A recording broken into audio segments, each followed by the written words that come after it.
नमस्कार शेतकरी मित्रांनो, मी सतीश शुक्ला, अध्यक्ष हरियाली फाउंडेशन सुलतानपूर. आज मी माझे मित्र संतोष नागरे यांच्याकडे मी आलेलो आहे. इथं आल्याच्या नंतर यांचा प्लॉट बघितल्यानंतर खूप आनंद वाटला. असे सुंदर प्लॉट असणं म्हणजे कुठंतरी एक शेतकऱ्याचं मनोबल उंच होणं ही एक गोष्ट आपल्याला जाणवते. परंतु ज्या ज्या ठिकाणी मी शेतकऱ्यांना भेटी देतोय किंवा ज्या ज्या ठिकाणी शेतकऱ्यांचे मी फोन उचलतोय, तर त्या ठिकाणी बऱ्याच शेतकऱ्यांच्या मनामध्ये एक उत्सुकता आणि दुसऱ्या पद्धतीने जर बघितलं तर एक भीतीसुद्धा आहे की चालू वर्षामध्ये अद्रकचा भाव कसा राहील, रेट कसे राहतील, ही एक उत्सुकता असंच आहे ना तुमच्या डोक्यामध्ये? की हे तुमच्यासारखं सगळ्यांचंच आहे का? नाही सर्वांचं. परंतु तुम्हाला माहिती आहे का भारतामध्ये कुठं कुठं उत्पादन होतं?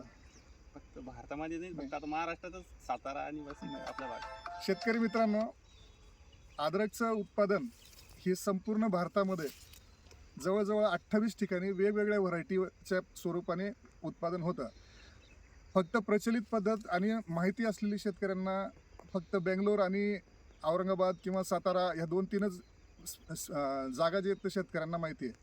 परंतु जर आपण पूर्वेकडील राज्य जर बघितले तर पूर्वेकडील राज्यामध्ये तुम्हाला झारखंडमध्ये रायगड ही व्हरायटी मिळेल, ओडिसामध्ये बरगड ही व्हरायटी मिळेल, त्याच्यानंतर कोलकात्यामध्ये गेलं तर तुम्ही धुबरी, शिलाँग ह्या व्हरायटी मिळतील. त्याच्यानंतर इकडे तुम्ही पश्चिमेकडे आल्याच्यानंतर गुजरात साईडला गोधरा मिळते. झाशीच्या जवळ गेल्याच्यानंतर जे तर तुम्हाला देसी हे एक वाण मिळतं. त्याच्यानंतर छत्रपती संभाजीनगरमध्ये तुम्ही आले तर तुम्हाला छत्रपती संभाजीनगरचे 5 जे तालुके आहेत जे प्रमुख अद्रक पिकवणार आहेत, तर तिथं माहीम हे वाहन तुम्हाला पाहायला मिळतं. त्याच्यानंतर दक्षिणेकडे जर तुम्ही बघितलं तर तुम्हाला बेंगलोरमध्ये हसन, शिकारीपूर, प्रियापट्टणम असे 3-4 जे प्रमुख जिल्हे आहेत तिथे खूप मोठ्या प्रमाणामध्ये याचं उत्पादन होतं. तर केवळ छत्रपती संभाजीनगरमध्ये जे झालेलं उत्पादन आहे त्याच्यावरती भारतातले बाजार हे अवलंबून नसतात. पूर्ण भारतामध्ये कितीतरी पद्धतीने, जसं बिहार साईडला पण खूप मोठ्या प्रमाणामध्ये याचं प्रोडक्शन होतं. त्याच्यानंतर नेपाळच्या बाँड्रीवरती याचं खूप मोठं प्रोडक्शन होतं. शिलाँगमध्ये प्रोडक्शन होतं, मेघालयमध्ये प्रोडक्शन होतं. इवन तुम्ही दार्जिलिंगमध्ये जर कधी गेलात तर उंच डोंगरावरती चहाच्या मळ्यामध्ये ह्या अद्रकचं उत्पादन होतं. तर ह्या सगळ्या गोष्टी, ही सगळी उत्पादनं जी आहेत तर ही भारतामध्ये विकल्या जातात. तर त्याच्यामुळे याचा दर सांगणं कठीण आहे. परंतु अतिशय आनंद वाटतो एका गोष्टीचा की हरियाली फाउंडेशनच्या माध्यमातून शेतकऱ्यांनी जे 12 वर्षापूर्वी मला ही व्यापाराची सुरुवात करायला लावली आणि त्याचं रोपटं इतक्या लांब पोहोचलं, पूर्ण शेतकऱ्यांच्या विश्वासाचं एक पात्र नाव झालं. सगळ्या शेतकऱ्यांचा जो माझ्यावरती विश्वास आहे की सर तुम्हाला ह्या सगळ्या गोष्टी माहिती आहेत, याचं कसं होईल, काय होईल भविष्यामध्ये, तर थोडा अंदाज द्या जेणेकरून आम्ही खर्च करायचा का नाही करायचा ह्या गोष्टी लक्षात येतात. शेतकरी मित्रांनो, आजच्या 12 वर्षापूर्वी ज्यावेळेस हे काम सुरू झालं होतं त्यावेळेस आपल्या इथली जी अद्रक आहे ही फक्त सुरत मार्केटला जात होती. परंतु पूर्ण भारतामध्ये जवळजवळ 9 राज्य, ह्या 9 राज्यामध्ये मी ही अद्रक पोहोचवली. आपल्या जे लोक बेंगलोर माल विकणारे होते त्या लोकांना मी बेंगलोर बंद करून आपल्या मालाची गुणवत्ता किती चांगली आहे, आपला माल किती चांगल्या दर्जाचा आहे, किती चांगल्या क्वालिटीचा आहे, हे सगळं महत्त्व समजावून सांगितलं. त्याच्यानंतर आपल्या मालाची टिकवण क्षमतासुद्धा किती आहे हे सगळं समजून सांगितल्याच्यानंतर आज 12 वर्षामध्ये खूप आनंद वाटतो की काही शेतकरी जे तुम्ही लखोपती, करोडपती केलेत, तर खूप अभिमानाची गोष्ट आहे. माझ्यासारखा छोटासा व्यक्ती हे सगळे प्रयोग करू शकतो. परंतु येणाऱ्या टाईममध्ये मला असं जाणवतं की दिवाळीच्या नंतर सगळे अंदाज क्लिअर होतात. तर दिवाळीच्या नंतर सगळे अंदाज क्लिअर होतात. मागच्या 2-3 वर्षाचं विक्रीचं जर तुम्ही नियोजन बघितलं तर प्रामुख्याने अद्रकची बाजारपेठ ही शेतकऱ्यांनी हातात घेतलेली आहे. आता तुम्ही म्हणाल शेतकऱ्यांनी हातात घेतलेली कसं?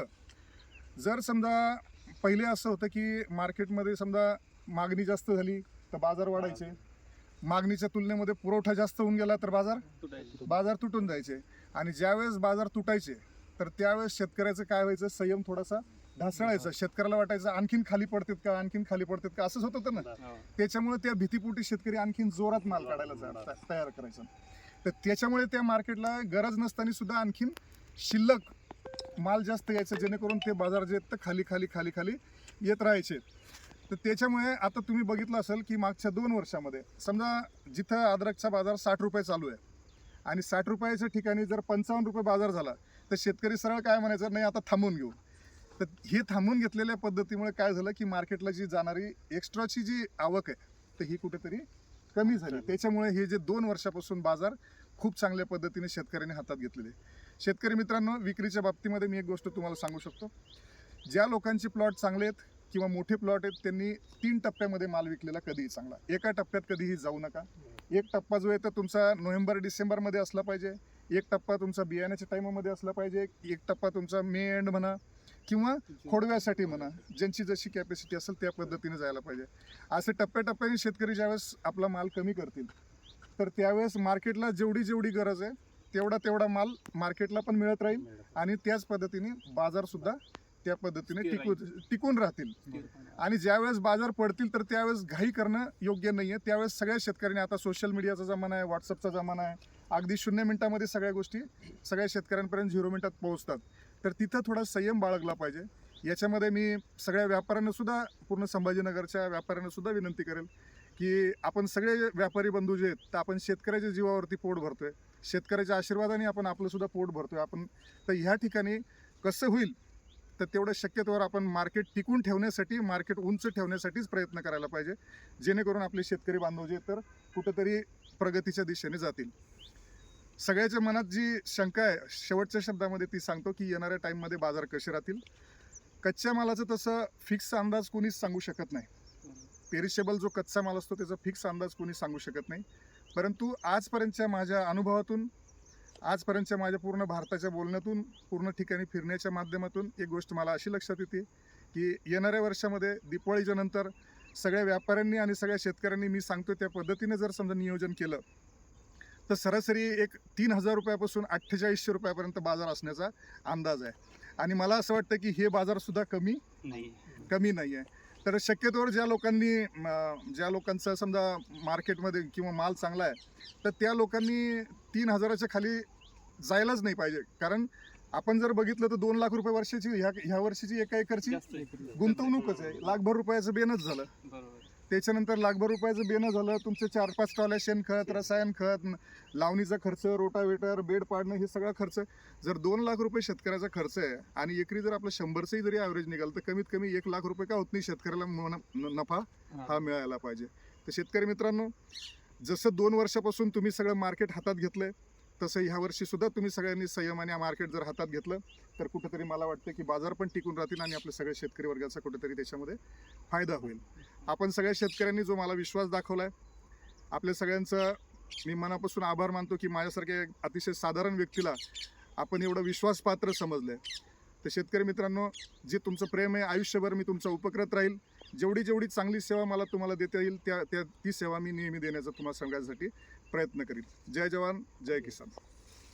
चलो, आली का बरोबर आता?